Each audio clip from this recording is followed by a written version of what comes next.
Igbo king. I was officially invited by Otumfuo for funeral. My brother, it's all over the internet, radio and TV in Ghana and beyond, that a certain man who calls himself the Igbo king of Ghana, this man that you see here, His Royal Majesty Chukwudi Jude Ihineto, he's been in Ghana for so many years. He's married to a Ghanaian woman. His children are Ghanaian Nigerian children who all bear Nigerian and Ghanaian names.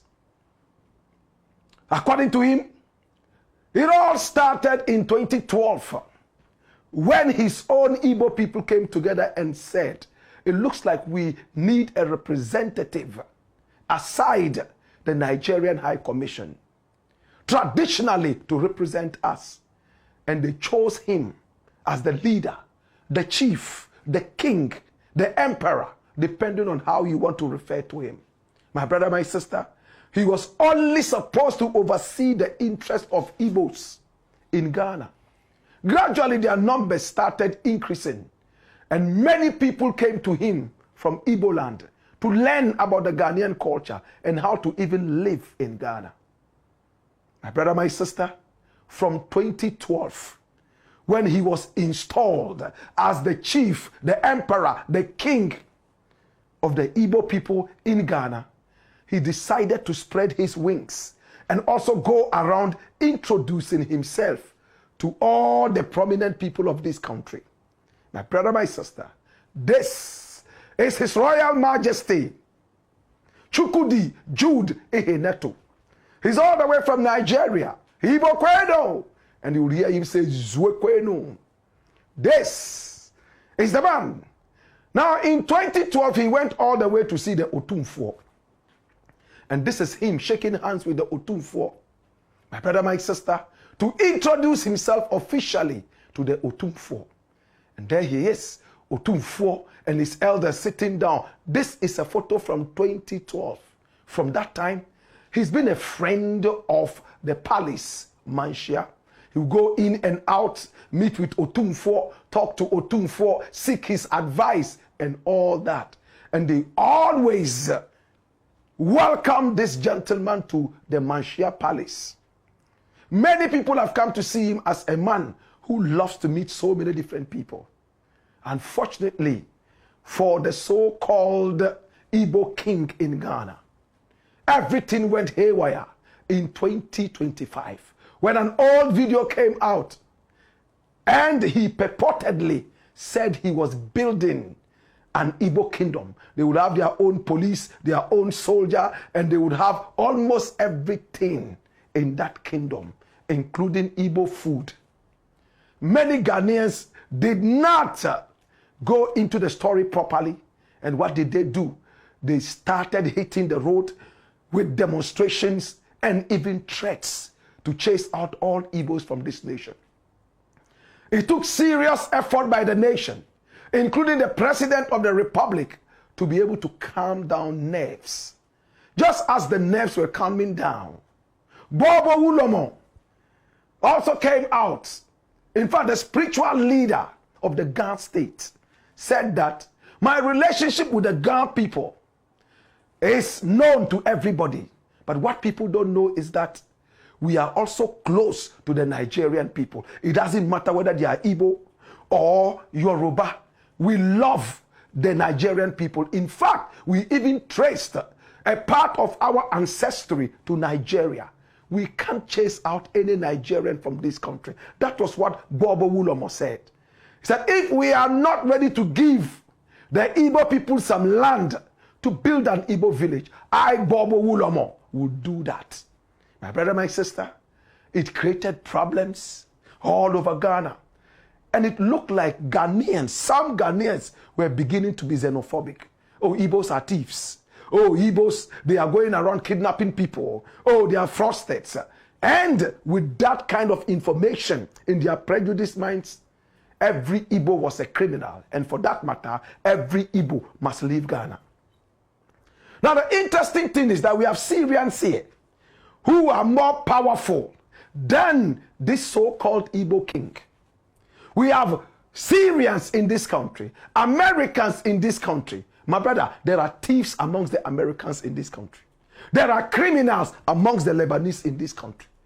And we all remember the shawarma making business that poured pepper on the face of a Ghanaian worker. Do we all remember? My brother, my sister, rape. We've seen Lebanese people rape girls in this country. And we have reported all this. Not only Lebanese, we have Chinese in this country who are doing evil, destroying our land in togetherness with Ghanaians. My brother, my sister, we have Americans who are thieves. Yet, it doesn't look like we are too interested in all these people. We are interested in our own black-skinned people, and we want to chase them out. In the days of Buzia, we all remember how Nigerians were chased out of this country. Aliens Compliance Act. It was an animal that destroyed the cohesion of this country. In fact, it threatened to destroy it forever. Shagari came into power, retaliated, and sent Ghanaians down. My brother, my sister, and what was the reason? Ghana was beginning to be prosperous and felt threatened that Nigerians coming into this country especially were taking over jobs meant for Ghanaians. They were becoming more prosperous and owning property more than Ghanaians. That was the hidden secret. And Buzia, daft as he was, non-Pan-African as he was, chased out all these people. In fact, his spectacle was focused on the Nigerians. Nigerians were chased out of this country. My brother, my sister, a lot of them left their houses behind because they couldn't carry those houses back to Lagos. Their fat bank accounts, the bank stole them. There was only a certain amount of money they could carry away. About 10% of the money, in some cases 20 to 30% of the money, and about 70% of their money and more were swallowed by Ghanaian banks. A lot of Nigerians went back to Lagos and died after a few days. They had worked so hard, following the principle of Kwame Nkrumah, to come and invest in a fellow African country, or better still, a sister African country. When Kwame Nkrumah was overthrown in 1966, and it went all the way from all those criminals, and we now had Buzia coming in. That was what Buzia did. They were undoing everything Kwame Nkrumah did, including the invitation of African countries, brothers and sisters, to come and do business with us. They chased out the Nigerians. When Shagari came into power, Shehu Shagari, he decided that he would pay Ghana back in his own coin. We all remember that Ghana must go back. They chased us out of Nigeria. And Rawlings had to send ships to carry us home. My brother, my sister, we will never forget. We have become so much of friends. We have places in Ghana that are named after Nigerians and even Nigerian areas. We have Lagos Town. We have Agege. When I first came to Accra, there was a place called Agege. These days, I don't hear that. Is it still there? My brother, my sister, we have Lagos Town. What happened to Lagos Town? When you go to Takoradi, there's Lagos Town. My brother, my sister, there's nowhere in Africa you would go and you will not feel the presence of Nigerians. Yet, it looked like we just wanted to give a cat a bad name so we could hang it. The man said he was going to build an Igbo village. But some bloggers decided to turn it around and say he was building a kingdom. All of a sudden, fellow Nigerians came in, rubbished this guy, kicked him out, and he's been quiet from that time. Now, when Nana Konadu Yadum III died, the queen mother of Asante Mine, the sister of the Otumfuo Osetutu II, when she died at the age of 98, a few days back, Asante Mine via Manshia decided to invite so many very important people and prominent people to the palace of the Otumfuo. In fact, to commiserate. Yes, to commiserate with the situation. My brother, my sister, to empathize with the kingdom. Now, one of the people invited was His Royal Majesty Chukwudi Jude Ihineto, the man you see here. All the way from Manshia, they came in and invited him for the 1 week. This was the man who came. Dr. Ajenim Boateng. He is the leader of the Asante Man Concerned Youth. He was sent all the way from Manshia to come and invite this man. And look at how he was dressed. This is the palace of Chukwudi Jude Ihineto. My brother, my sister. He invited him and he said, okay, I'll give you a response. When the man left, he said, no, I don't want to go. If I go, I don't know what is going to come up next. So he didn't go. Now the main funeral was coming. So many presidents were coming around. And Dr. Ajenim Boateng came again to the palace of Eze. And that's same there. Inviting him one more time. Please, the 7 days you didn't come. If you don't come, I'll be angry with you. And he decided that he would go with his entourage to Manshia. And what did he do? The Igbo people in Ghana, solidarizing with him, decided to go there. And there you will see them. In fact, singing and dancing and also displaying their beautiful culture. This is His Royal Majesty Chukwudi Jude Ihineto. With their red hats, signifying their Igbo culture. My brother, my sister, they went all the way to Manshia, shook hands with so many people, empathized with the situation, solidarizing with the people of Asante Mine. And then it came to the time for him to meet up with the Otunfo, as many did. My brother, my sister, amidst the shout of Igbo Kweno, Zwekweno, and all that, he went over quietly to the Otunfo. And whilst he was approaching the Otunfo, according to him, in fact, some members of the palace approached him and said the Otunfo shook hands with so many people and therefore his hand was almost getting numb. For that matter, all other visitors coming up next would just have to bow and walk on the other side without approaching to hold the hand of Otunfo. And we all saw that. Otunfo couldn't shake hands with everybody. Otunfo is not a statue. By tradition, somebody would have to hold his hand, and you will see a linguist holding his hand. His hand became numb. Tens of thousands of people shaking the same hand. So they decided that people approaching him should just bow quietly and then move to the other side. And when Chief Chukwudi Jude Ihineto approached, he took off his hat. And this is what he has done. All this while, anytime he approaches any person of traditional importance in Ghana, he takes off his hat as a sign of respect. He's just a community leader, a chief. You could call him a king or an emperor of the Igbo people from Nigeria. He is not a king in Ghana. He is a chief, a king, an emperor of the Igbo people living in Ghana. That's it, as simple as that. So many people have decided to throw him under the bus and refuse him because of problems that came. But this man has been very instrumental in the Nigerian community in Ghana. And we all know the problems we have in Nigeria when it comes to Biafra. We all know how tribalism is dividing Nigeria into so many pieces. So there are other ethnic groups of Nigeria who are fighting each other in this country. When would Africa unite? But it went viral all over social media. See what was published. And this one is coming from Ghana Web. What did it say? Confusion erupts as Igbo king is allegedly denied handshake with Otunfo at Manshia. Run the story and watch the story. It says, some social media users have mocked the Igbo king in Ghana as Chukwudi Jude Ihineto after he reportedly failed to shake hands with the Otunfo.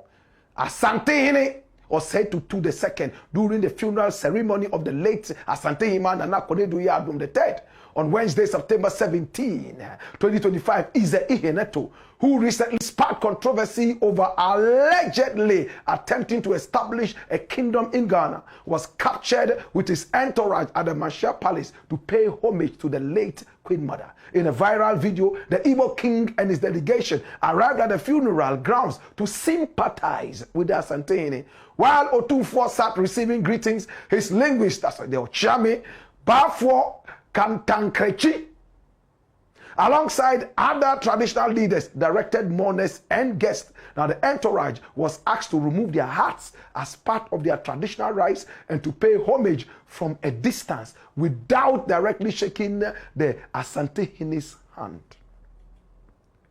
Now the entourage that was asked to do that now decided to follow up on that and obey. Now after the incident, videos circulated online showing Eze Ihineto appearing visibly unhappy with the situation, sparking a heated debate on social media. That's straight away. So this is the truth.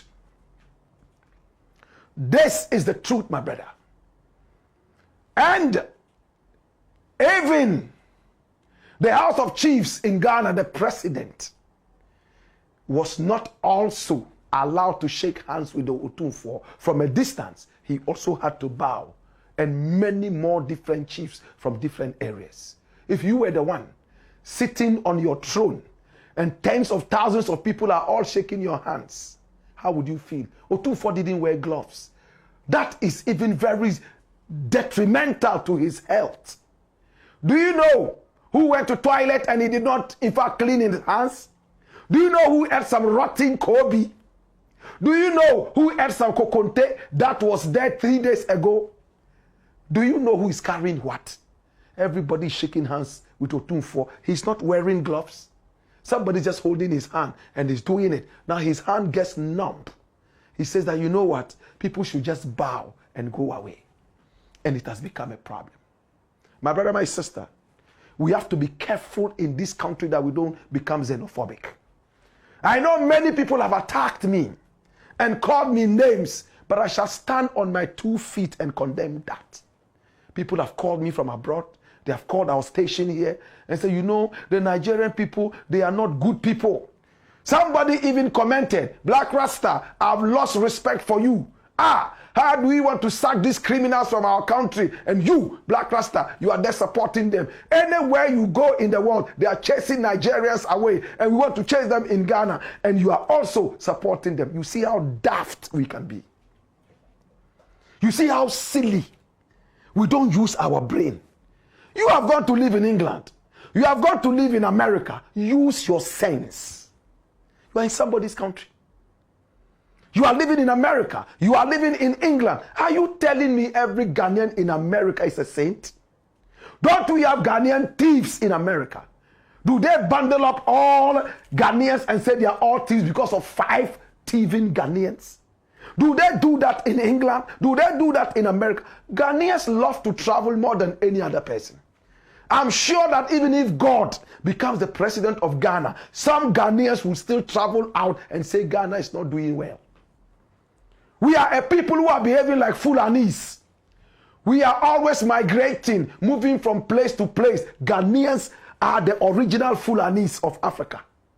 There's no country in the world you will go to and you will find Ghanaians. I am sure that in hell, there are some Ghanaians who are there and saying it's better than Ghana. Yet, some other person comes to your country. His contribution to your country is better than your own contribution. And you want him out because 5 or 10 of some other people from his country are misbehaving. And because of that, somebody approaches me and writes that he has lost respect for me because I encourage other African brothers and sisters to come into Ghana, my motherland. That is my crime.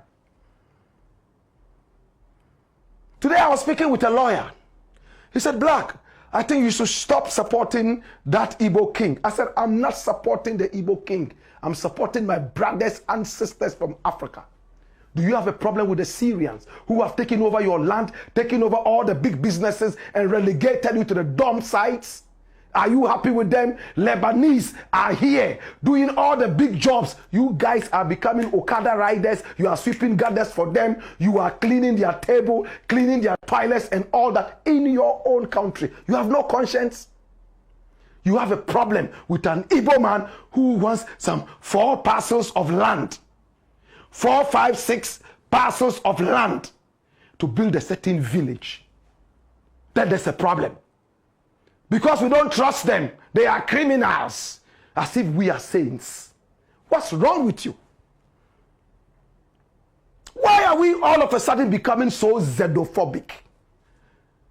Me, I'm a traveler. I just went to Uganda. Everywhere Ghanaians go, they have a lot of respect. It's because of some of these things we're talking about.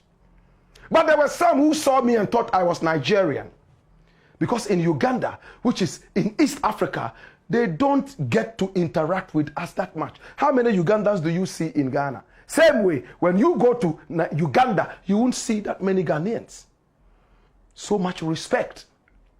If today Ugandans start to attack Ghanaians because 2 Ghanaians raped a certain Ugandan girl and killed her, and all other Ghanaians are bundled up and killed like they do to us in South Africa and other places, what would you say? Wouldn't you say that Ugandans are stupid? Think about it carefully. Igbo man was invited twice to go to Asante. First time, he didn't go. They sent from Manshia to invite him over because he's been going there every year to greet Asante. They went the first time, he said no, he would not go. Second time, he said no problem, let's represent. And he goes and it's news that he was denied shaking hands with Otumfuo. Wouldn't you sympathize with Otumfuo? His hand was so numb. After this ceremony, I wonder if Otumfuo can use his hand for the next 3 years. It's numb like lead, heavy. If I were Otumfuo, nobody would shake my hand. Just come, bow nicely, and walk away. From the distance, I can just raise my hand. And you go away. But everybody was shaking their hand. Everyone was shaking their hand. It's dangerous. Was there any security check where people searched for metals and other weapons? Anybody could have gone to put a bomb in the hand of Otumfuo. Unless you want to tell me that Otumfuo is so powerful that no bomb would explode in the whole of Manshia. The way things looked, it didn't look like there was any metal detector there. Where are we not endangering the life of our king? You are not worried about that. You are only worried about a certain Igbo man who went to greet Otumfuo, and Otumfuo's people asked him to bow and walk away, as they did to so many other people, and now it's crazy. Please, Nkrumah was not an idiot. He was a great guy. Come here. And what did Nkrumah do? He invited the whole of Africa to come here so we could do intertrade. Africans no longer do intertrading. We are all going to China to buy. Chinese people get richer. They look down on us. We go to America. We are going to England, Japan, and all the other places giving our money out in trade. Yet our own African countries, we don't trade with them. Go into the shops, the malls in Ghana, and look at every product. Tell me one that is coming from an African country. I just came from Uganda, and I saw some packaged drinks from the forest of Uganda, from the forest of Kenya, and other African countries in there. But in our country, no, we trust the Chinese foods more than the Igbo food, more than the Ivorian food. Come here. We must be careful, or else, at the end of the day, my brother, my sister, the wind that we are sowing is going to germinate and grow into a big tree, and we shall harvest the storm that it comes with. It's the black pot.